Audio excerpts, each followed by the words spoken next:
Guys, আসসালামু আলাইকুম। আশা করি সবাই ভালো আছেন। আজকে আদা রসুন দিকেও ব্লেন্ডার করে না থেতলাই দিছি। এখানে গরু মাংস মশলাতে রসুন থেতলাই দিছি, আদা রসুন থেতলাই দিব। সবসময় তো বাটা দিয়ে খাই, আজকে বাটা ছাড়া খাবো। তো আমি আদা রসুন থেতলাই দিলাম, সব যত মশলা দরকার সব মশলা দিয়ে দিচ্ছি।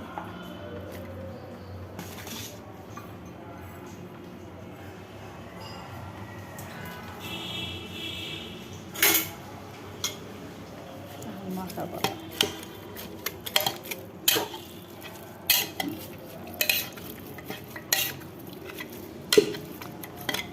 দেখতে থাকেন আপনারা, আপনাদের সাথে শেয়ার করি।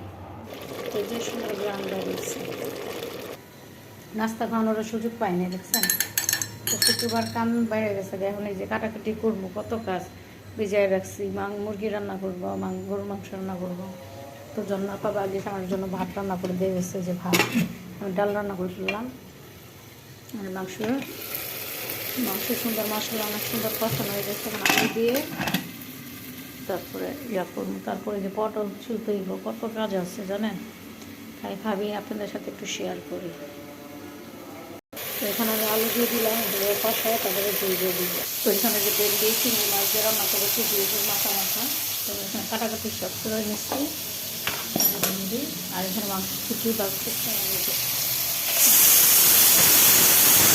তো আমার এই যে মশলাটা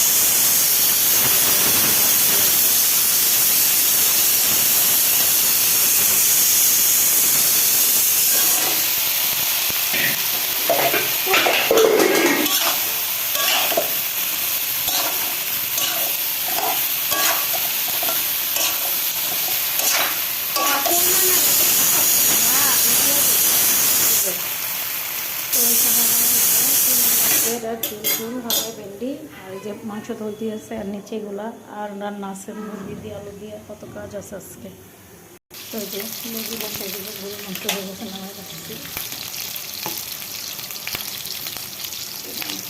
এখন আবার রসুন মশলা যত যা আছে দিয়ে দিচ্ছি, দেখা ঠিক হবে যাতে করে দিই।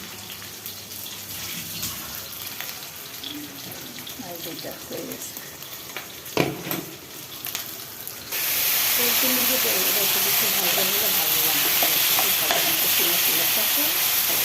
যে আমার গরুর মাংসগুলো মাশাআল্লাহ অনেক সুন্দর হয়েছে।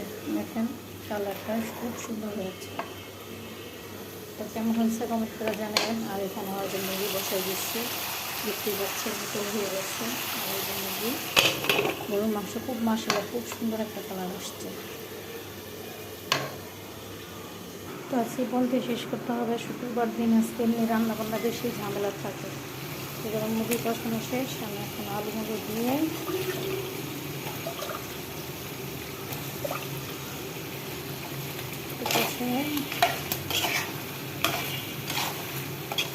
বলতে শেষ করুন। ভালো থাকবেন।